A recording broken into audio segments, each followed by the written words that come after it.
आज से हम आपके लिए रेलवे के जो पिछले साल पूछे गए सवाल हैं, वो सीरीज आपके नज़दीक हम शुरू करने वाले हैं। और आज हम जो चैप्टर लिए हैं, वो है छत्रमिति का।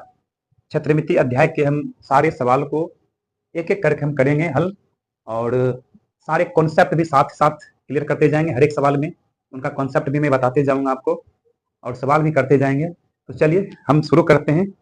आपके स्क्रीन पर भी ये सवाल आएगा, इस तरह के सवाल आपके स्क्रीन पर भी आने वाले हैं, और ध्यान दीजिएगा।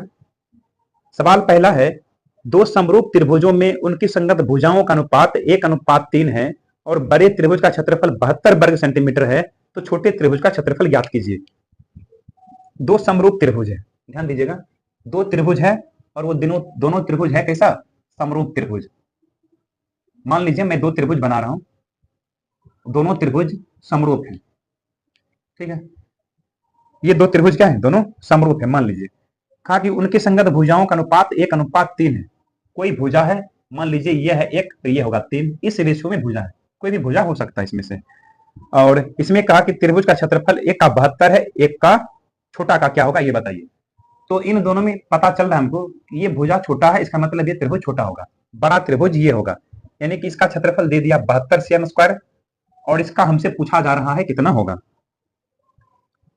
देखिए एक कॉन्सेप्ट होता है कि दो त्रिभुज के क्षेत्रफल का जो अनुपात होता है, उनके संगत भुजाओं के वर्गों के अनुपात के बराबर होता है। संगत भुजाओं के वर्गों के अनुपात के क्या होते हैं? बराबर होते हैं, ठीक है। ये मान लिए कि संगत भुजा S1, ये है S1 और ये है S2, ठीक है। ये है A1 और ये है A2, ये मतलब एरिया। ये है पहले त्रिभुज का क्षेत्रफल और यह है दूसरे त्रिभुज का क्षेत्रफल। दो त्रिभुज के क्षेत्रफल का अनुपात संगत भुजाओं के अनुपात के वर्ग के बराबर होता है। ये नियम है, इसे आपको ध्यान रखना पड़ेगा, ठीक है। देखिए पहले त्रिभुज A1 है, जो कहते हैं। दूसरा है A2, A2 का मान देखिए यहां पर दिया हुआ है 72। S1 का मान 1 है, S2 का मान 3 है, ठीक है। और इसका स्क्वायर है तो यहां स्क्वायर दे दीजिए। A1 ज्यों कहते हो, A2 72, एक 3 का स्क्वायर हो गया 9, 9 8 72। तो कहने का मतलब यहां से A का मान कितना आ गया? A1 का मान 8 आ गया cm स्क्वायर, क्योंकि दूसरे त्रिभुज का क्षेत्रफल कितना आ गया हमको? 8 cm स्क्वायर, जो कि ऑप्शन नंबर बी में मिल रहा है। तो अपना आंसर होगा ऑप्शन नंबर बी। उम्मीद है आपको ये चीजें समझ में आया होगा। दो त्रिभुज के क्षेत्रफल का अनुपात, दोनों के क्षेत्रफल का अनुपात संगत भुजाओं के अनुपात के वर्ग के बराबर होता है, और ये तभी होगा जब दोनों त्रिभुज समरूप होंगे।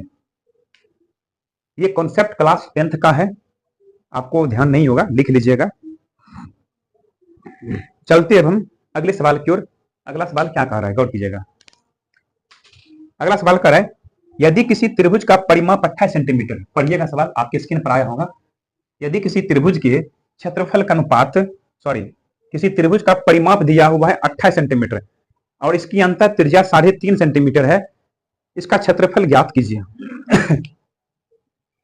कोई त्रिभुज है, देखिए कोई एक त्रिभुज है और इस त्रिभुज का परिमाप हमें दे दिया 28। परिमाप मतलब सभी भुजाओं का योगफल दे दिया 28, और इसकी अंतर त्रिज्या 3.5 सेंटीमीटर। अंतर त्रिज्या बोले तो इसके अंदर एक त्रिभुज, इसके अंदर सॉरी एक सर्कल होगा।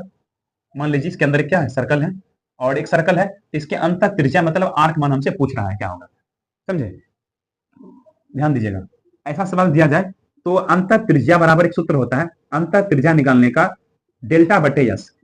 डेल्टा बटे यस, ये डेल्टा क्या है? तो डेल्टा है त्रिभुज का क्षेत्रफल, समझे? ये क्या है? डेल्टा क्या है? त्रिभुज का क्षेत्रफल, एरिया ऑफ त्रिभुज। एस क्या है? एस है अर्ध परिमाप, यानी परिमाप का आधा, परिमाप जो लेना है उसका आधा लेना है। तो एस हो गया अर्ध परिमाप, एस को हम बोलेंगे अर्ध परिमाप, ठीक है। तो यहां से मान को हम पुट करते हैं। आर का मान हमें ज्ञात करना है, सॉरी दिया हुआ है आर का मान हमें 3.5। आर का वैल्यू हमको यहाँ पे दे दिया है, ये दे दिया 3.5 सेंटीमीटर, ठीक है। और इसका क्षेत्रफल हमसे पूछ रहा है, यानी डेल्टा का मान हमसे पूछ रहा है। एस का मान होता है 1/2 इंटू परिमाप, परिमाप दिया हुआ 28, इसको काटिए 14 दूनी 28, यहाँ से डेल्टा बराबर आ गया 3.5 गुना 14। दशमलव हटाइए, बट्टा में 10 यहाँ पर आएगा, 2 × 5 = 10, 7 × 5 = 35, 2 से 7 दूनी 14, आगे हमारे पास आंसर 7 सत्ते 49, 49 cm स्क्वायर अपना आंसर होगा। ऑप्शन नंबर ए में मिल रहा है ये है। तो ये कॉन्सेप्ट आप ध्यान रखिएगा कि अंतः त्रिज्या जब पूछा जाए, बहुत इंपॉर्टेंट सवाल है, कई बार एग्जाम में पूछा जा चुका है, समझे। तो डेल्टा बटे यस होता है, ये क्या चीज, अंतः वृत्त का त्रिज्या। अगर हमसे बाह्य वृत्त का पूछता, तो जैसे बाह्य वृत्त की त्रिज्या पूछता, तो हम क्या बोलते हैं, एबीसी बटा 4 डेल्टा, ये होता है बाह्य त्रिज्या। किसी त्रिभुज के बाह्य त्रिज्या निकालना होता तो आर बराबर एबीसी बटा 4 डेल्टा, समझे। ये डेल्टा क्या है, तो यही त्रिभुज का क्षेत्रफल है। एबीसी क्या है, एबीसी है त्रिभुज की भुजाएं, समझ मतलब। तो ये चीजें आपको ध्यान रखना है। और आर है बाह्य वृत्त की त्रिज्या। देखिएगा अगला सवाल है, एक समकोण त्रिभुज में ज्यामितीय आधार से लंब 4 सेंटीमीटर है। एक कोई समकोण त्रिभुज है, गौर कीजिएगा, मैं इधर समकोण त्रिभुज पहले बनाता हूं। एक समकोण त्रिभुज, ये समकोण त्रिभुज है, मान लीजिए ये समकोण त्रिभुज है। समकोण त्रिभुज में पता है आपको कि एक कोण 90 डिग्री होता है, ये कर्ण कहलाता है, ये आधार कहलाता है, ये लंब कहलाता है। ये चीज आप जानते होंगे। एक समकोण त्रिभुज में क्या कहा गया है कि ज्यामितीय आधार से लंब 4 सेंटीमीटर बड़ा है। ज्यामितीय आधार, आधार अगर इसको हम कहें तो मान लीजिए इसको आधार एक्स, आधार से लंब 4 सेंटीमीटर बड़ा है, इससे 4 सेंटीमीटर लंब बड़ा है। लंब तो ये है, यानी इससे 4 बड़ा है, ये 4 बड़ा है, इसका मतलब ये x प्लस 4 है। फिर आगे कहा और कर्ण जो है ये उससे 4 सेंटीमीटर बड़ा है, लंब इससे 4 बड़ा है और उससे कर्ण कितना बड़ा है, 4 बड़ा है, यानी इससे कर्ण 4 और बड़ा होगा, तो x प्लस 4 यानी x प्लस 8, यानी x प्लस 8 क्या होगा, कर्ण का मान होगा। तो हमसे पूछा कर्ण की लंबाई की गणना कीजिए, कर्ण की लंबाई की गणना कीजिए, अर्थात हमें निकालना किसका मान है, x प्लस 8 का मान हमसे पूछा जा रहा है। x प्लस 8 का मान क्या होगा ये कहा जा रहा है। ऑप्शन तो आपके पास आया होगा, ऑप्शन है 12, ऑप्शन बी है 10, ऑप्शन सी में है 20, फिर अगला ऑप्शन है डी 8। चलिए अब इसको हम हल करते हैं, कैसे संभव है, ध्यान दीजिएगा। कर्ण ये है, कर्ण बराबर हम लोग जानते हैं, पाइथागोरस प्रमेय ये कहता है कि कर्ण का जो स्क्वायर होगा वो लंब के स्क्वायर, कर्ण का जो स्क्वायर होगा, थोड़ा सा शॉर्ट में लिखता हूं, कर्ण क्या है ऐसे, कर्ण का जो स्क्वायर होगा लंब के स्क्वायर प्लस आधार के स्क्वायर के योग के बराबर होगा। देखिएगा एसी का मान कितना x प्लस 8, एबी का मान कितना x प्लस 4, बीसी का मान x, ठीक है। अब इसको हम हल करेंगे, हल करके जो x का मान होगा वो x का मान यहाँ पे रखेंगे, तभी जाकर के हमें कर्ण मालूम होगा, तब हमारा ऑप्शन आएगा। अब जब इसको हल करने लगिएगा तो होगा क्या कि ये वर्ग के रूप में, अर्थात a प्लस बी के होल स्क्वायर, ए प्लस बी के होल स्क्वायर पे सेट करना पड़ेगा।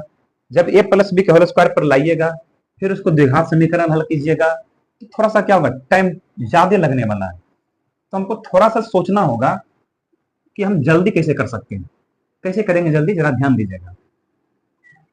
हमें पता है हमें चाहिए कर्ण के मान, हमें किसका मान चाहिए, कर्ण का मान चाहिए। तो कर्ण का मान चाहिए, इसका मतलब x प्लस 8 का मान चाहिए, और ऑप्शन में जो होगा वो सब सब किसका मान है, ये टोटल मान x प्लस 8 ही है। ये सब कितना है, x प्लस 8 है, मीन्स x प्लस 8 के बराबर है, ये सभी x प्लस 8 के सभी के सभी बराबर है। तो यहाँ से हम क्या x का मान निकाल सकते हैं, तो बिल्कुल निकाल सकते हैं, x प्लस 8 बराबर 12, x प्लस 8 बराबर 12, तो यहाँ से x का मान कितना आ जाएगा 4, यहाँ से x का मान आ गया 4, यहाँ से भी सोच लीजिए 10 में 7 घटेगा 2, तो यहाँ से x का मान कितना आ जाएगा 2, यहाँ से कितना आएगा x का मान 12, यहाँ से कितना आएगा x का मान 0। ये तो पॉसिबल ही नहीं है, क्योंकि कर्ण कभी 0 हो नहीं सकता है, इसलिए ये मान हमारा आंसर नहीं होगा, ठीक है, ये संभव नहीं है। कर्ण का मान 0 नहीं, सॉरी x का मान 0 ना रहा है, हाँ x का मान 0 आ रहा है, इसका मतलब ये आधार 0 नहीं हो सकता है, ठीक है, ठीक है। अब आगे हमको बचा मेरे पास ये 3 ऑप्शन, ये तीन ऑप्शन में से अपना कोई आंसर होगा, यानी कि x बराबर 4, x बराबर 12 और x बराबर 2, यही तीनों में से जो इसको संतुष्ट कर देगा वो अपना आंसर होगा। जरा रख करके चेक कीजिए, x का मान अगर 4 रखेंगे तो यहाँ पर 8 4 हो जाएगा, और यहाँ पे 4 + 4 हो जाएगा, और यहाँ पे 4 का स्क्वायर हो जाएगा। क्या ये सत्य है? 8 4 12 का स्क्वायर होगा 144, 4 4 8 का स्क्वायर 64, 4 का स्क्वायर 16। ये जोड़िएगा तो कभी भी इसके बराबर नहीं होगा, इसका मतलब ये अपना आंसर नहीं है। ये भी अपना आंसर नहीं हो सकता है, क्योंकि यहाँ पर x का मान 2 है। जब 2 रखेंगे तो 8 2 10 का स्क्वायर 100, 8 2 10 का स्क्वायर 100, फिर x का मान 2 रखेगा, 4 2 6 का स्क्वायर 36, फिर 2 रखिएगा सीधे पर 2 का स्क्वायर 4, 36 4 40, ये कभी भी 100 के बराबर नहीं होगा। यहाँ से क्लियर हो रहा है ऑप्शन नंबर सी अपना क्या होने वाला है, आंसर होगा, क्योंकि ये तीनों ऑप्शन कट ही गए, बचा ऑप्शन कौन सा, सी है, यही अपना आंसर होगा। समझे? यानी कि ये कर्ण का मान आ गया हमारे पास कितना, कर्ण का मान आ गया हमारे पास 20, यही होगा ऑप्शन नंबर सी। चाहिए तो आप यहाँ पे x मान 12 रख करके चेक भी कर सकते हैं, चेक करने की क्या जरूरी है, टाइम आपको लगेगा फालतू का, और हमारा आंसर तो आ ही चुका है ना। तो इस तरह से सवाल का अप्रोच आप लगा सकते हैं। द्विघात समीकरण थोड़ा लंबा समय लगेगा हल करने में, आप शॉर्ट में ऐसे कर सकते हैं, थोड़ा सा बस सोचना है कैसे होगा। एक बार फिर से देखिएगा रिपीट करके, तो आपको चीजें समझ में आ जाएगा। एक बार प्रैक्टिस करिएगा, धीरे धीरे चीजें समझ में आने लगेगा। चलिए आते ही अब हम लोग अगले सवाल की ओर बढ़ते हैं। अगला सवाल आपकी स्क्रीन पे आया होगा।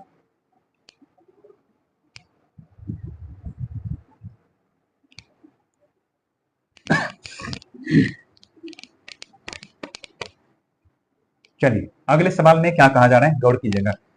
एक समद्विबाहु त्रिभुज का परिमाप 32 सेंटीमीटर है। समझे? एक कोई समद्विबाहु त्रिभुज है, गौर कीजिएगा। एक समद्विबाहु त्रिभुज मैं बना लेता हूं इधर।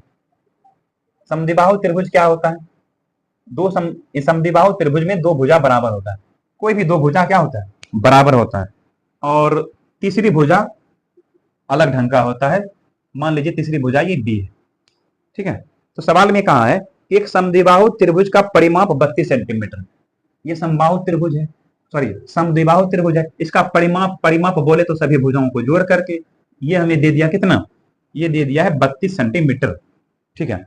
फिर आगे पढ़िए क्या कहा, इसका आधार समान भुजाओं का 6/5 गुना है, ये आधार होगा, ध्यान दीजिएगा, ये क्या होगा, आधार। फिर हमसे पूछा इसका क्षेत्रफल ज्ञात कीजिए। आधार ये क्यों है, क्योंकि ये यहां से लंब डाला जाएगा, लंब डाला जाएगा तो ये आधार हो जाएगा। आधार के बारे में क्या कहा कि इसका आधार जानिए समान भुजाओं का कितना गुना, 6/5 गुना। समान भुजा ए है, यानी ये जो होगा समान भुजाओं का 6/5 गुना, यानी इसका 6/5 गुना करिएगा तो आधार का मान आएगा। ये प्रश्न कह रहा है, यानी कि बी के जगह पर हम क्या रखने वाले, 6a/5।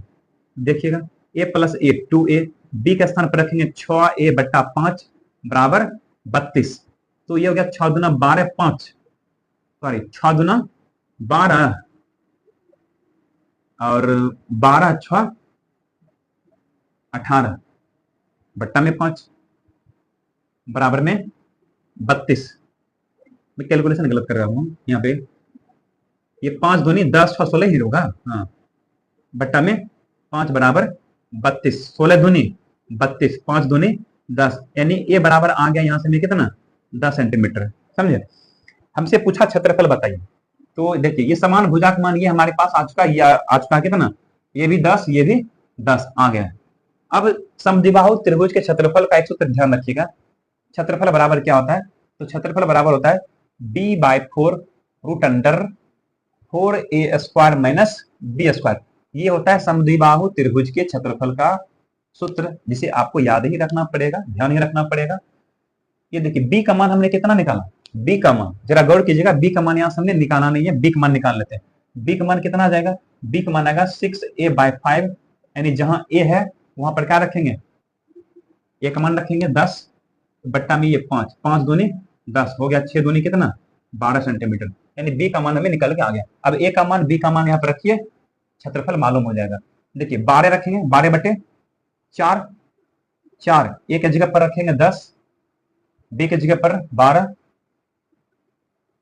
काटिए 4 तिया 12, ये आ गया 3, ये 10 का स्क्वायर 100 चौका 400, और ये हो गया 12 का स्क्वायर 144। ये जब घटाएंगे तो आएगा 256, और 256 का वर्गमूल आपको पता ही, 16 तिया कितना देना है 48, सेम स्क्वायर अपना ये क्या होगा, आंसर होगा होगा ये जो कि ऑप्शन नंबर सी में दिया हुआ है। अपना आंसर होगा ऑप्शन नंबर सी। तो ये तरीका है त्रिभुज के क्षेत्रफल निकालने का। इसी में सोचे तो अगर एक और तरीका हो सकता है, वो क्या होगा जरा ध्यान दीजिएगा। ये तो फॉर्मूला के माध्यम से हम निकाले, क्या मैं बिना फॉर्मूला के भी कर सकता हूँ? बिल्कुल बिना सूत्र का भी कर सकते हैं। ये फॉर्मूला याद रखिएगा तो और अच्छी बात है। कैसे, जरा ध्यान दीजिएगा। देखिएगा यहाँ पे b का मान हमने कितना निकाला, जरा b के मान पे गौर कीजिएगा। तो b का मान हमने 12 निकाला।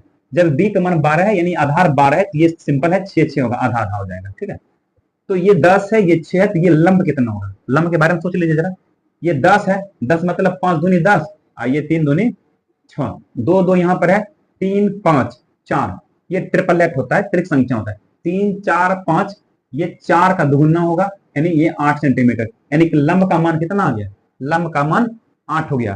ठीक है, संपूर्ण त्रिभुज के लिए ट्रिपलेट होता है 3 4 5, ये याद रखिएगा। अगर ये कर्ण है तो ये आधार या लंब होगा, समझे? इसी का दुगुना करिएगा, 3 दूना 6, 4 दूना 8, 5 दूना 10, और यही तो हमारे पास दिया हुआ था ना। देखिए यही हमारे पास दिया हुआ था 6 10, हमने सोचा ये कितना होगा, तो लंब होगा 8। ये याद रखने का चीज है। तो लंब हमें मालूम हो गया 8, और त्रिभुज का क्षेत्रफल बराबर सूत्र होता है, त्रिभुज का क्षेत्रफल बराबर सूत्र होता है 1/2 गुना आधार गुने ऊंचाई। आधार कितना है?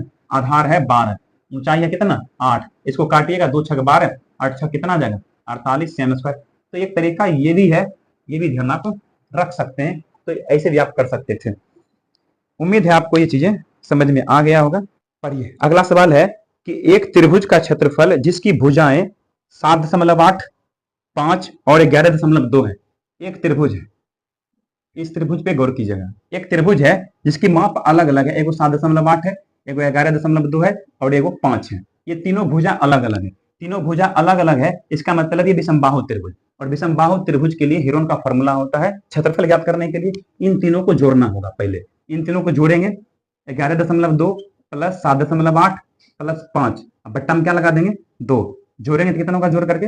ये 8 2 10, 10 के 0, बाकी 1 1 1 2, 1 1 2, 7 2 9, 9 5 14, 14 के 4, बाकी 1 1 1 2, दशमलव 1 अंक के बाद लगा दीजिए क्योंकि 1 अंक के बाद दशमलव है, बट्टा में 2, कितना आएगा? ये 12 आएगा। एस का मान कितना आ गया हमारे पास? 12 आ गया।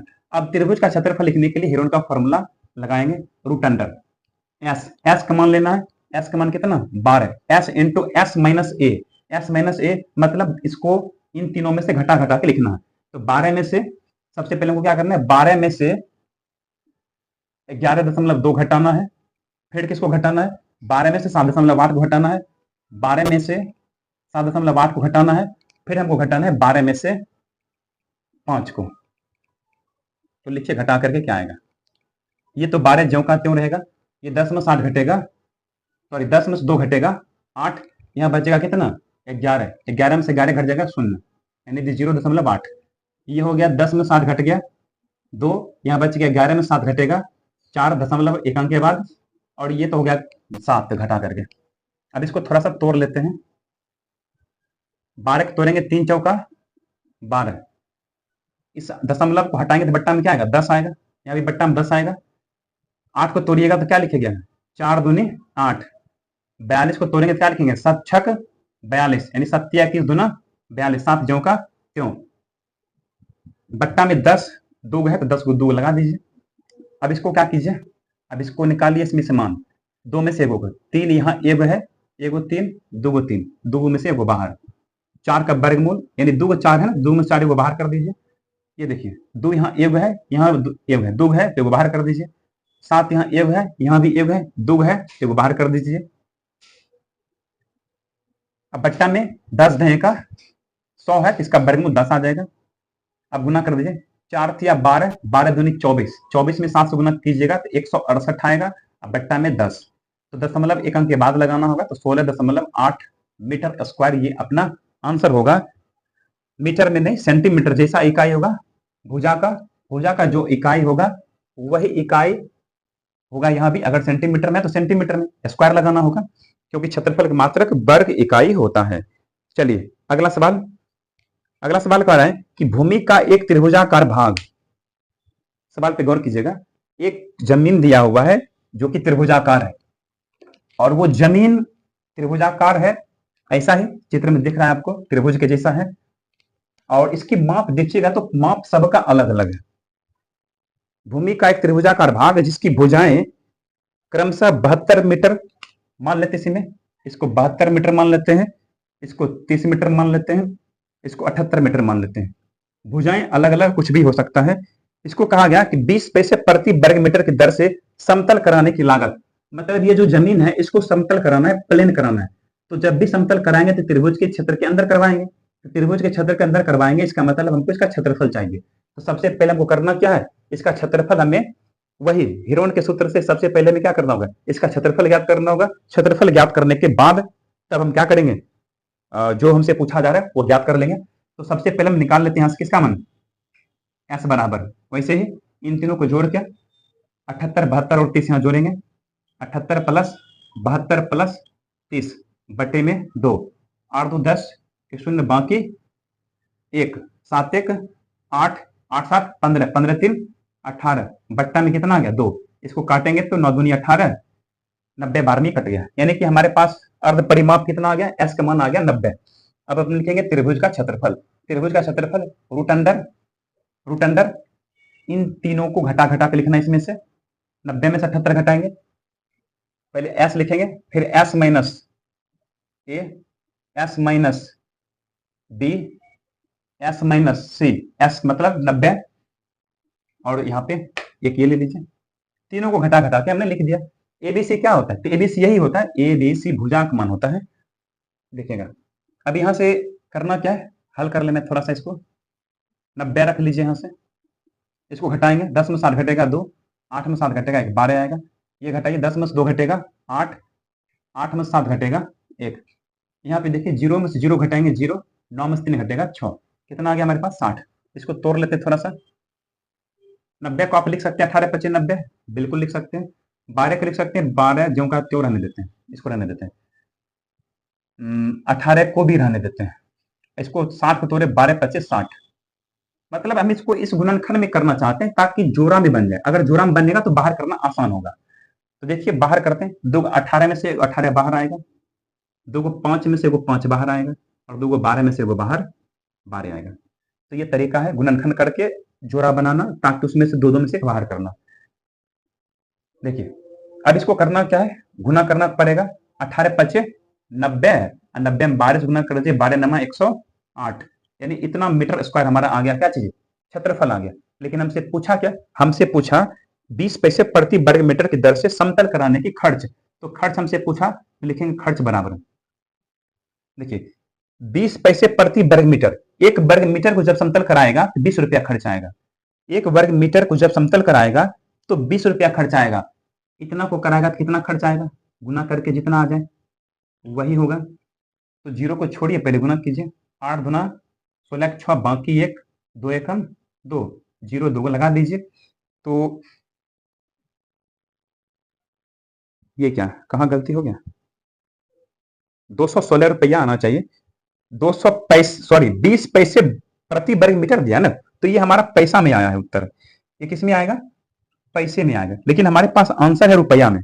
आंसर किस में है, रुपया में। तो रुपया में लाने के लिए इसमें 100 से भाग लगाना पड़ेगा ना, हाँ भाग लगा दीजिए, 2 0 कट जाएगा, तो आंसर कितना आएगा, 216 रुपया आएगा, जो कि आपको ऑप्शन नंबर सी में दिख रहा होगा। तो अपना आंसर क्या होगा, ऑप्शन नंबर सी।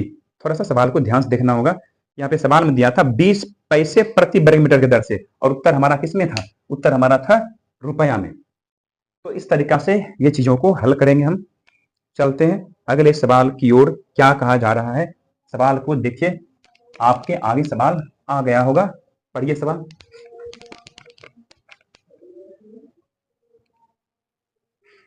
पहले वीडियो को रोक करके सवाल को समझ लीजिए, सवाल जब तक नहीं समझेंगे तो आपको सॉल्यूशन समझने में दिक्कत होगा। सवाल समझिए क्या करा, एक आयत जिसका आयाम 4 सेंटीमीटर और 2 सेंटीमीटर आयत है। तो मैं सबसे पहले एक आयत का चित्र बनाते हैं। ये देखिए हमने क्या बनाया, एक आयत बनाया। इस आयत में दिया हुआ है भुजा अलग अलग, एक भुजा है 4 सेंटीमीटर और एक भुजा है 2 सेंटीमीटर, ठीक है। आयत के बारे में आप जानते होंगे कि आयत के आमने सामने भुजा बराबर होता है। ये 4 है तो ये भी 4 होगा, ये 2 है तो ये भी 2 होगा। मैं चित्र बना के इसलिए समझा रहा हूँ ताकि आपको समझाना है, और आपको एग्जाम में चित्र उत्र बनाने की कोई जरूरत नहीं। आप अगर समझे हुए सीखे हुए तो आप तुरंत फटाफट कर लीजिएगा। चित्र तो मैं आपके समझने के लिए कर रहा हूँ। देखिए, आयाम मतलब होता है भुजा। आयाम बोले इसका मतलब क्या, भुजा दिया हुआ है, उसे एक समबाहु त्रिभुज बनाने के लिए मोड़ा जाता है।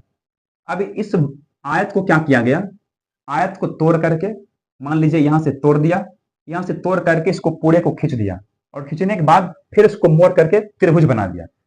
तो जब इसको खींच करके मोड़ के त्रिभुज बनाएगा तो त्रिभुज इस रूप में बनेगा। यानी कि यहां से यहां तक इसका जो टोटल लंबाई होगा, और यहां से यहां तक की जो टोटल लंबाई होगा, दोनों सेम होगा, क्योंकि एक ही चीज है दोनों ना, दोनों एक ही चीज है। अगर मान लीजिए तार का बना हुआ है, ये तार का बना हुआ, इसको तोड़ दिया गया, यहां से तोड़ के नमार दिया, और नमारने के बाद फिर इसको बना दिया गया ऐसे मोड़ करके, तो इसकी जो टोटल लंबाई होगा यहां से यहां तक, यानी चारों लंबाई जो टोटल होगा वे इसके तीनों भुजा के योग के बराबर होगा, क्योंकि तीनों तो दोनों तो सेम ही है। तो इसका मतलब क्या, कि इसका जो परिमाप होगा और इसका जो परिमाप होगा, दोनों परिमाप समान होगा, क्योंकि त्रिभुज बनाया गया। तो चलिए देखते हैं क्या करना है। इस प्रकार से बनी समबाहु त्रिभुज का क्षेत्रफल, यानी इसका हमको क्या निकालना है, इसका हमें क्षेत्रफल ज्ञात करना है। कैसे करेंगे, नोट कीजिएगा। मान लीजिए इसका भुजा क्या है, ए है, इसकी भुजा कितना है, ए है। तो इसका जो परिमाप होगा, त्रिभुज का जो परिमाप होगा, 3 गुना भुजा, समबाहु त्रिभुज का परिमाप क्या होता है, तीनों भुजा को जोड़ दीजिए, 3a। समबाहु त्रिभुज का परिमाप 3a। समबाहु त्रिभुज का जो परिमाप होगा 2 इंटू लंबाई प्लस चौड़ाई, इसको जोड़िए, 4 प्लस 2, ये हो गया आयत का परिमाप, और ये हो गया समबाहु त्रिभुज के परिमाप, क्योंकि दोनों का परिमाप क्या है, बराबर है प्रश्न के अनुसार से। तो ये हो गया 3a बराबर 2 इंटू 4 2 6, 3 से कटेगा 3 दूना 6, एक मान आ गया हमारे पास कितना, 2। अब हमसे पूछा क्या, त्रिभुज का क्षेत्रफल, तो त्रिभुज का क्षेत्रफल √3/4 गुना भुजा स्क्वायर, तो √3/4, अब भुजा का मान कितना है, 2 है, तो 2 दूनी 4 कट जाएगा, आंसर कितना आएगा अपने पास, √3 आएगा। कहीं गलती की है हम लोग, लगता है आंसर नहीं मिला है। 4 सेंटीमीटर 2 सेंटीमीटर दिया हुआ था, ठीक है, 4 2 6, 2 से गुना कर दे 3a, ये 3 दूना 6, 2 दूनी 4, हमने a का मान यहाँ पे क्या रख दिया, हमने यहाँ के मान क्या रख दिया, a 2 दूनी 4 होगा ना यहाँ पर, तब यहाँ पे 4 रखना होगा, यहाँ पे 4 रखिएगा, 4 गुने 4, एक 4 कट जाएगा, तो आंसर क्या होगा अपना, 4√3 cm स्क्वायर। अगर cm है तो cm होगा, ऑप्शन नंबर ए में मिल रहा है। तो इस तरह से ये सवाल हो गया कंप्लीट। आइए अगला सवाल लेते हैं।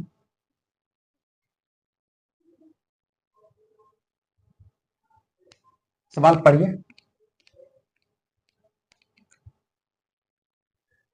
सभी सवाल किसी न किसी रेलवे की परीक्षा में पूछा गया, वो तो देख ही रहे हैं आप लोग, बगल में लिखा है आरआरबी ग्रुप डी में पूछा गया था सवाल। ये सवाल क्या करे, पढ़िए। एक त्रिभुज की 3 भुजाएं 5 सेंटीमीटर, 12 सेंटीमीटर और 13 सेंटीमीटर है। इस त्रिभुज के तीनों भुजाओं के मध्य बिंदुओं को जोड़ करके एक छोटा त्रिभुज बनाया जाता है। छोटे त्रिभुज का क्षेत्रफल क्या होगा, ये बता दीजिए। एक त्रिभुज है, ये त्रिभुज है कैसा, ये त्रिभुज कैसा है, तो भुजा का मान देखिए उससे पता चल जाएगा, ये त्रिभुज है समकोण। ये त्रिभुज क्या है, समकोण। क्यों, क्योंकि 5 है, 12 है, 13 है, ये ट्रिपल एट आपको याद रखना, इतरिक संख्या याद रखना होगा, 5 12 13, ये समकोण त्रिभुज की भुजाएं दिखा रहा है हमें, इसी से पता चल जाता है। ये आपको प्रैक्टिस करते करते याद हो जाएगा चीजें। तो 5 12 13 क्या है, समकोण त्रिभुज की भुजाएं हैं। तो इस त्रिभुज की तीनों भुजाओं के मध्य बिंदुओं को जोड़ करके एक छोटा त्रिभुज बनाया गया। इसके भुजा के मध्य बिंदु लेना है, यहाँ पे मध्य बिंदु ले लेते हैं, यहाँ पे मध्य बिंदु ले लेते हैं, इसको जोड़ दिया गया, इस प्रकार से जोड़ करके त्रिभुज बनाया गया। तो इस छोटे त्रिभुज का क्षेत्रफल हमें ज्ञात करना होगा। तो इस छोटे त्रिभुज का क्षेत्रफल कितना होगा, ये पूरे त्रिभुज के क्षेत्रफल का चौथा भाग ये होगा। क्यों होगा, क्योंकि त्रिभुज के भुजाओं के मध्य बिंदु को मिलाकर के बनाया गया है। तो जब कभी भी ऐसा बनाया जाए तो इसका जो क्षेत्रफल होगा ये पूरे त्रिभुज के क्षेत्रफल का चौथा भाग होगा। तो इसका मतलब पहले काम हमारा यह है कि पूरे समकोण त्रिभुज का क्षेत्रफल ज्ञात करना। पूरे समकोण त्रिभुज का क्षेत्रफल 1/2 गुना आधार गुने ऊंचाई, ये फॉर्मूला होता है, आधार गुने ऊंचाई, 2 छक 12, 6 पचे कितना आ गया 30, 6 पचे 30 सेंटीमीटर स्क्वायर आ गया हमारा क्या चीज, ये बाहर वाले त्रिभुज बड़े त्रिभुज का क्षेत्रफल।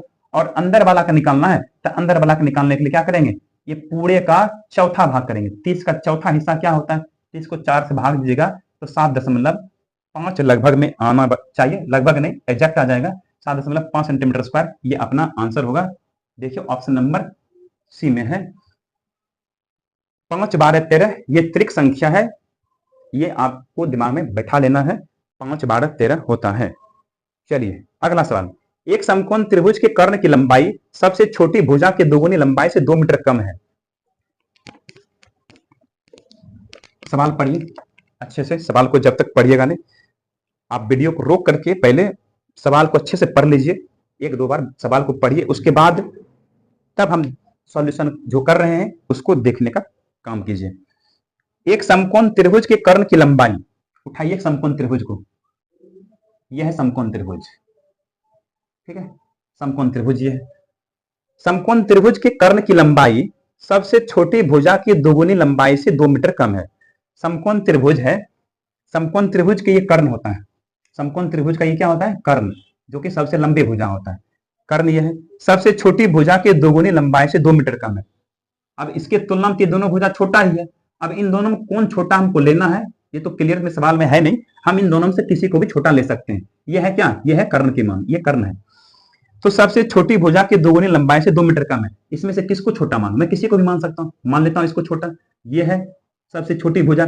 तो सबसे छोटी भुजा की दोगुनी लंबाई से 2 मीटर कम, सबसे छोटी भुजा जो x है, सबसे छोटी भुजा की दोगुनी लंबाई, सबसे छोटी भुजा की दोगुनी लंबाई से कितना कम, 2 मीटर कम है, ये है कर्ण की मान। सवाल में कहा है कि कर्ण जो है, ये कर्ण सबसे छोटी भुजा के दुगुना से 2 कम है, ठीक है। फिर कहा यदि तीसरी भुजा ये है, तीसरी भुजा सबसे छोटी भुजा से 2 मीटर अधिक है, तीसरी भुजा ये सबसे छोटी भुजा से कितना अधिक है, 2 अधिक है, यानी कि ये कितना है, x + 2 है। इन तीनों का मान हमें मालूम हो गया है। तो फिर आगे कहा कि तो त्रिभुज के कर्ण की लंबाई क्या होगा, त्रिभुज के कर्ण की लंबाई, यानी कि इसका मान हमें पता करना है, इसका मान हमें पता करना है कि ये कितना होगा। तो सबसे पहले हमें x मालूम करना होगा, तब यहां रख देंगे तो आ जाएगा हमारे पास। तो करना क्या है, पाइथागोरस प्रमेय लगाना है। पाइथागोरस प्रमेय यही कहता है कि कर्ण का जो स्क्वायर होगा, ये जो कर्ण है, कर्ण का जो स्क्वायर होगा, इन दोनों के स्क्वायर के योग के बराबर होगा। इन दोनों के स्क्वायर यानी x + 2 के स्क्वायर प्लस x के स्क्वायर, ठीक है। अब यहां से हमें इसे क्या करना होगा, सॉल्व करना होगा, लेकिन इसे हम सॉल्व नहीं करेंगे, सॉल्व करेंगे तो फिर बहुत समय लग जाएगा ना, क्योंकि द्विघात समीकरण बनेगा, ये a - b whole square plus b whole square, इस तरह के सवाल हम तो कर ही चुके हैं ना शुरू में, आपको पता ही होगा, इस तरह के सवाल हम लोग कर चुके हैं। इस तरह के सवाल जब कभी भी ऐसा आवे और x का मान निकालना हो तो थोड़ा सा सोचना होगा अपना। पहला ऑप्शन है 13, अगला ऑप्शन है 13 नहीं 10 है पहला ऑप्शन, अगला है 13, फिर है 12 और फिर अगला ऑप्शन है 7। इसमें से कोई अपना आंसर होगा तो चेक करना है, ये जो ऑप्शन में दिया है, ये ऑप्शन में किसका मान दिया होगा, ये आंसर में हमारा ये कर्ण का मान दिया होगा। इस तरह के सवाल हम लोग कर चुके हैं, याद कीजिए, आपको पता होगा इस तरह के सवाल हम लोग किए हुए। ये जो है ये आंसर है कर्ण का मान, अर्थात ये जो ऑप्शन है ये इसका मान है, इसका मतलब ये सभी मान में से कोई ना कोई मान होगा जो इसके बराबर होगा। बिल्कुल, मैं पहला ऑप्शन चेक करते हैं, ऑप्शन पहला चेक करते हैं। यहाँ जो ऑप्शन है पहला क्या है, 10 है, यानी कि 2x - 2 यानी जो कर्ण का मान है ये किसके बराबर होगा, 10 के बराबर होगा। यहाँ से x का मान निकाल करके इसमें रखेंगे, अगर बराबर संतुष्ट कर दिया तो अपना आंसर हो जाएगा। यहाँ से रखिए 2x, ये -2 इधर का +2, 10 2 12, 2 छक 12, यहाँ से x का मान कितना आ गया, x का मान यहाँ से 6 आ गया। अगर ये 6 मान यहाँ रखेंगे और इसमें रख करके चेक करेंगे कितना आता है, देखिए 6 दूनी 12, 6 दूनी 12, अब 12 में से 2 घटेगा 10, 10 का स्क्वायर 100, फिर ये 6 2 8, 8 का स्क्वायर 64 और 6 का स्क्वायर 36, 36 को 64 से जोड़िएगा तो 100 के बराबर हो जाएगा। इसका मतलब अपना आंसर कौन सा ही है, ऑप्शन नंबर ए। तो ये तरीका है थोड़ा सा क्वेश्चन को सॉल्व करने का, जल्दी कर लीजिएगा। अगर इसको हल करने बैठिएगा तो ये बहुत लंबा समय लेगा और समय हमको ज्यादा मिलता नहीं एग्जाम में, इसलिए जल्दी करके हटना है। तो ये तरीका है हल करने का ऑप्शन के द्वारा। चलिए ये सवाल दोबारा आया है, इसको प्रैक्टिस कीजिए, रिवीजन रिपीट करता है सवाल के, एग्जाम में बार बार रिपीट करता है। इसीलिए अगर आप प्रीवियस ईयर के सारे क्वेश्चंस लगा लेते हैं अच्छे से, तो प्रबल संभावना रहता है कि एग्जाम में आप बेहतर करके आएंगे। पढ़िए अगला सवाल, पढ़िए क्या है। जब सवाल पढ़ेगा तब होगा। एक त्रिभुज का परिमाप 100 सेंटीमीटर है। यदि इसकी दो भुजाएं बराबर हैं और तीसरी भुजा बराबर भुजाओं से 10 सेंटीमीटर अधिक है, तो तीसरी भुजा की लंबाई बताइए। एक त्रिभुज ले लेते हैं। मान लीजिए ये त्रिभुज है। इस त्रिभुज का परिमाप दिया हुआ है 100 सेंटीमीटर। परिमाप आपको पता है, परिमाप मतलब सभी भुजाओं का योगफल हमें दे दिया कितना, 100 सेंटीमीटर। यदि इसके दो भुजाएं बराबर हैं, सवाल में कह दिया कि इसकी भुजाएं दो हैं और दोनों भुजा बराबर है, ये दो भुजा है बराबर, ठीक है। और तीसरी भुजा, ये जो तीसरी भुजा है बराबर भुजाओं से 10 ज्यादा है, यानी इससे 10 ज्यादा है, ये इससे 10 ज्यादा है, इसका मतलब ये कितना है, ये प्लस 10 है, इससे 10 ज्यादा है, ये प्लस 10 है। तो कहा तीसरी भुजा की लंबाई बताइए, अर्थात इसका मान हमें क्या करना है, निकालना है। तो ए का मान निकलेगा तो आराम से हमारे पास आ जाएगा। तो करना क्या है, परिमाप हमें दिया है, परिमाप का मतलब होता है सभी भुजाओं को जोड़ना, तो सभी भुजाओं को जोड़ दीजिए। सभी भुजाओं को जोड़ेगा ए प्लस ए प्लस ए प्लस 10, इन तीनों भुजाओं को जोड़ेंगे, परिमाप आ जाएगा हमारे 100 के बराबर। तो ये हो गया ए प्लस ए 3 है, ये 10 में धरा के घटेगा तो होगा 90, 3 से काट दीजिए, 30 या 90, एक मान आ गया कितना, 30। ये एक मान आ गया कितना, 30 सेंटीमीटर। ये अपना आंसर नहीं होगा, यानी कि जल्दी से ऑप्शन में मार देंगे, आंसर नहीं है। पहला ऑप्शन में आपको ए दिख रहा है, 30 दिया हुआ है, ये गलत होगा। तीसरी भुजा की लंबाई हमसे पूछा, तीसरी भुजा ए प्लस 10 है ना, तो ए प्लस 10 का मान चाहिए, तो 30 10 कितना, 40 अपना आंसर होगा। ये देखिए 40, ऐसा ऑप्शन किस में मिल रहा है, ऑप्शन नंबर सी में मिल रहा है। इस तरह की गलती से आपको बचना है, क्योंकि सवाल जो है ना एग्जाम में हम लोग इसी तरह के मिस्टेकिंग से क्या करते हैं, गलती करके चलाते हैं, और हमको लगता है कि हम तो सही करके आए हैं। देखिए पहला ऑप्शन में 30 रख दिया था, यहाँ 30 आया ना, तो आप उसमें क्या कीजिएगा, जल्दबाजी मार दीजिएगा। तो थोड़ा सा सवाल को धैर्य से देखना है। आइए अगला सवाल पढ़िए क्या है।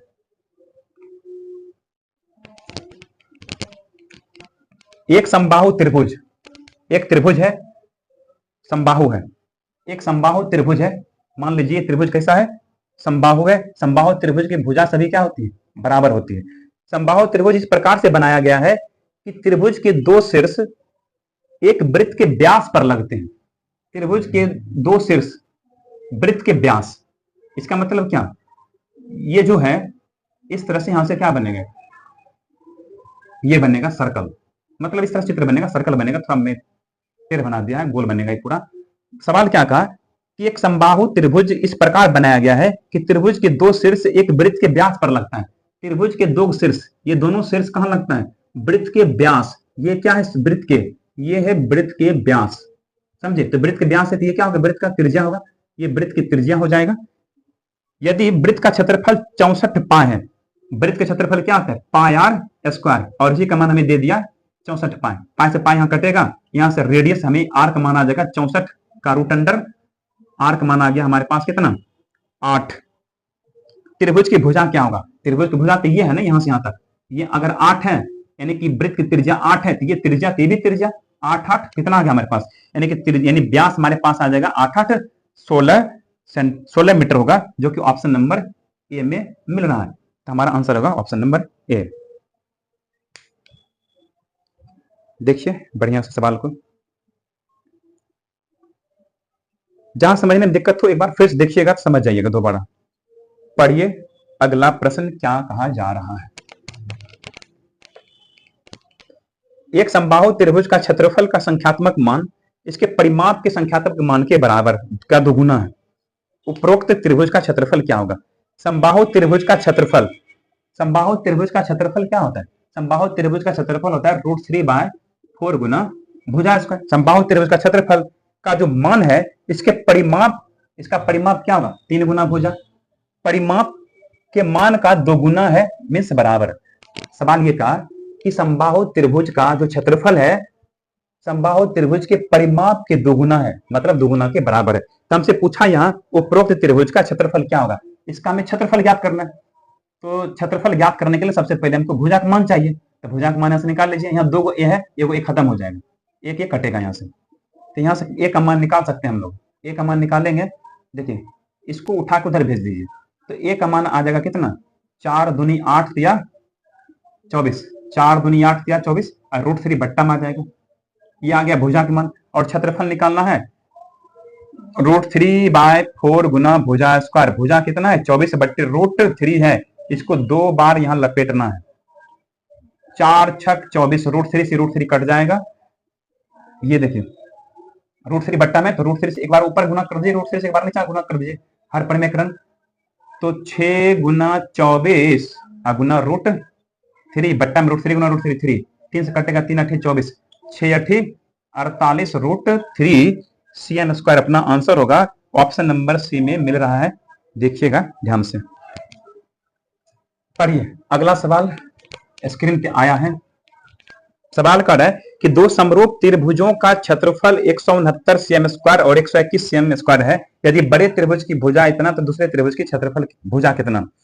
इस तरह सवाल तो कर ही चुके हैं। दो त्रिभुज है, एक त्रिभुज का क्षेत्रफल इतना है और एक त्रिभुज का क्षेत्रफल इतना है।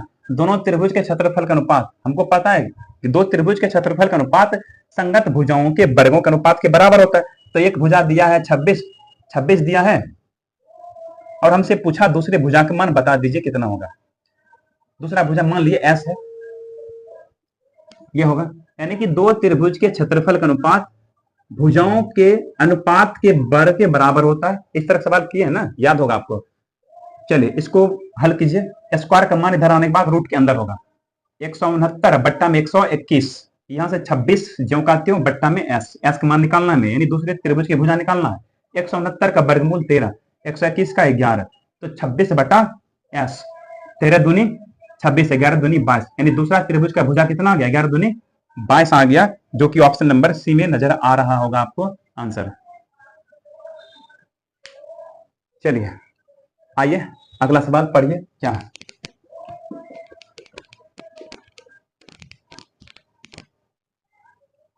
अगला सवाल भी सेम लगभग वैसा ही है, सिर्फ भाषा बहुत सारा लिख दिया है रिपीट कर करके, उसे घबराने की जरूरत नहीं है। देखिए दो त्रिभुज है, दोनों त्रिभुज के क्षेत्रफल का अनुपात लेना है। एक त्रिभुज का क्षेत्रफल इतना है और दूसरा का क्षेत्रफल इतना है। दोनों के क्षेत्रफल का अनुपात दोनों के भुजाओं के अनुपात के बराबर, समझे। एक दिया है 64, तो एक दिया हुआ है 64, तो हमसे पूछा क्या, तो सबसे लंबी भुजा 64 है, तो त्रिकोण की सबसे लंबी भुजा दूसरा का पूछा हमसे, दूसरा कितना होगा, दूसरा मान लीजिए एस है। दो त्रिभुज के क्षेत्रफल का अनुपात संगत भुजाओं के वर्गों के अनुपात के बराबर होता है या अनुपात के वर्ग के बराबर होता है। स्क्वायर का मान इधर आएगा √अंडर 1024 बट्टा में 144, 64 ज्यों का त्यों बट्टा में एस। इसको हल कीजिए।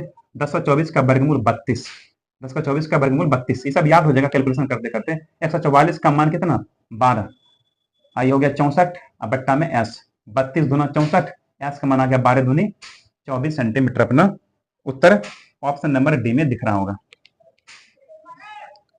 चलिए अगला, समकोण त्रिभुज की ऊंचाई और आधार के बीच का अंतर 7 सेंटीमीटर है।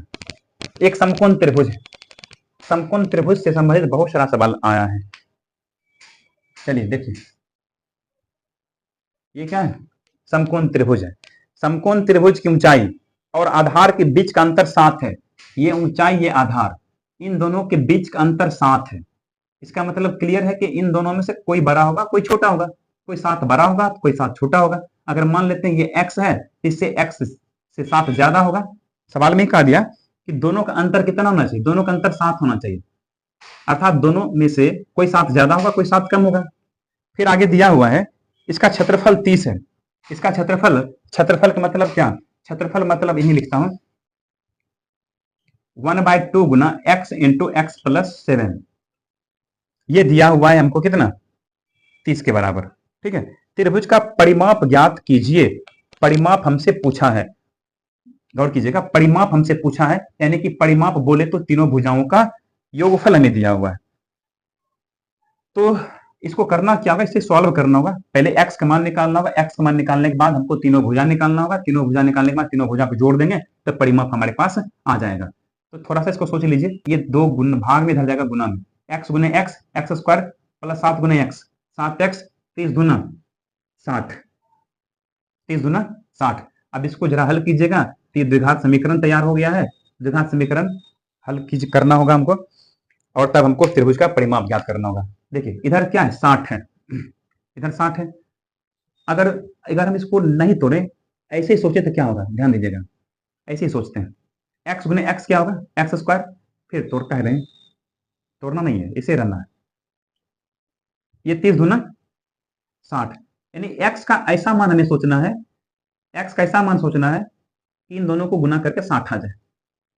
तो 60 का गुणनखंड क्या क्या होता है, 60 का गुणनखंड होता है 2 गुना 30, 2 गुना 30, 3 गुना 20, 4 गुना 15, 4 गुना 15 होता है, फिर यहाँ से 5 गुना 12 हो सकता है, 6 गुना 10 हो सकता है, ये 30 गुना 60, 20 या 60, 15 चौका 60, 12 पचे 60, 10 छक 60, इसमें से कौन ऐसा ऑप्शन है जिन दोनों में 5 का फर्क है, क्योंकि देख रहे हैं दोनों में कितना, सॉरी दोनों में 7 का फर्क, क्योंकि दोनों में कितना का अंतर है, इससे ये 7 ज्यादा है, अर्थात दोनों में 7 का ही फर्क है, हमको देखना है कि किस गुणनखंड में 7 का फर्क है, तो 7 का फर्क हमको यहाँ पे नजर आ रहा है, तो यही दोनों में से कोई होगा अपना, 5 या 12, पहले 5 रख के चेक करते, 5 इसको संतुष्ट करता है कि नहीं, 5 रखेंगे तो एक्स की जगह पर क्या रखेंगे 5, यहाँ भी 5, हो गया 5, अब प्लस 7 5 12, तो 12 पचे 60, 60 के बराबर आ गया, अर्थात अपना आंसर क्या होगा, एक्स का मान अपना आ गया 5।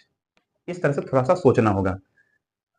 आगे देखिएगा, फिर कहा कि हमको परिमाप बताइए, तो परिमाप निकालने के लिए हमको तीनों भुजा के माप चाहिए, ये 5 है, ये एक्स का मान 5 है, यानी ये 5 आया है, ये कितना होगा 7 5 12 होगा, और ये क्लियर है, ये कितना होगा 13, ट्रिपल एट हम बोले थे नहीं याद करने के लिए, यही काम के लिए, देखिए 5 12 था तब पता चल गया कि 13, नहीं तो निकालना पड़ता, ज्ञात करना पड़ता, जोड़िए 12 5 17, 17 13, 17 में 13 जोड़ देंगे,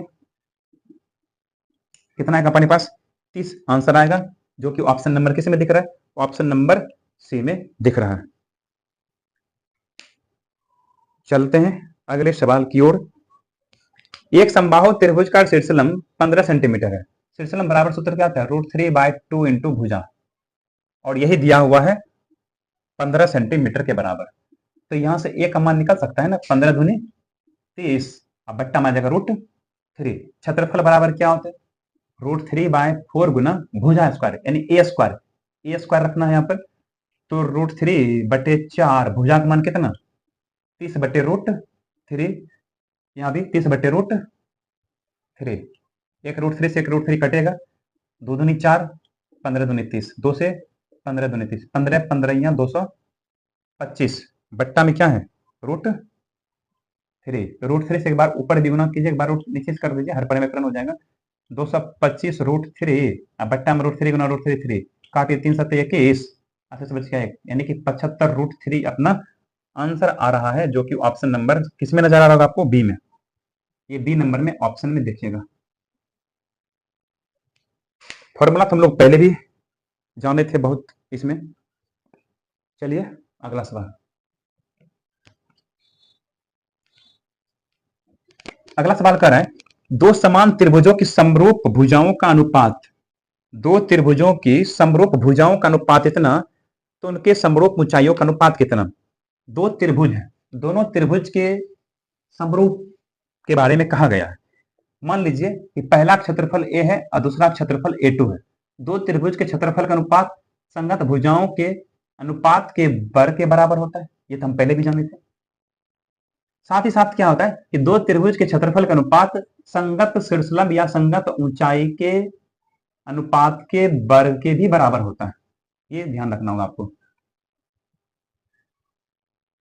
क्षेत्रफल का अनुपात संगत भुजाओं के अनुपात के वर्ग के बराबर, साथ ही साथ क्षेत्रफल का अनुपात संगत शीर्षलंब के अनुपात के वर्ग के बराबर, तो हमें सवाल में दिया हुआ है कि भुजाओं का अनुपात 2:3, ये दिया हुआ है भुजा का अनुपात 2:3, हमसे पूछा H1/H2 का मान, यानी कि ऊंचाई का अनुपात बताइए, कि दोनों तरफ स्क्वायर है, स्क्वायर खत्म हो जाएगा, तो यहां से H1 और H2 का मान 2:3 ही अपना क्या होगा, आंसर होगा ऑप्शन नंबर ए। तो इस तरह से हम लोगों ने आज की क्लास को पूरा किया, एक बार फिर से सारे सवाल को अच्छे से रिवीजन कीजिएगा, एक बार रिपीट कीजिएगा, एक बार 2 बार सवाल को बनाइए, जब बोर्ड पर से सवाल आप देख लेते हैं तो उसके बाद दोबारा क्या करना है आपको, दोबारा आपको करना क्या है, इन सारे सवाल को अपने मन से बनाने का प्रयास करना है, अपने मन से बनाइए, और जहां अटकते हैं वहां पे एक बार फिर से देखिए वीडियो में क्या हम गलत कर रहे हैं, जब तक आप अपने प्रॉब्लम को दूर नहीं करेंगे तब तक गणित आपका ठीक नहीं होगा। सवाल आपका कंठस्थ प्रैक्टिस करने से ही होगा। जितना प्रैक्टिस कीजिएगा उतना बेहतर होगा, समझे? चलिए आज की क्लास को यहीं पे समाप्त करते हैं, मिलते हैं हम अगली क्लास में।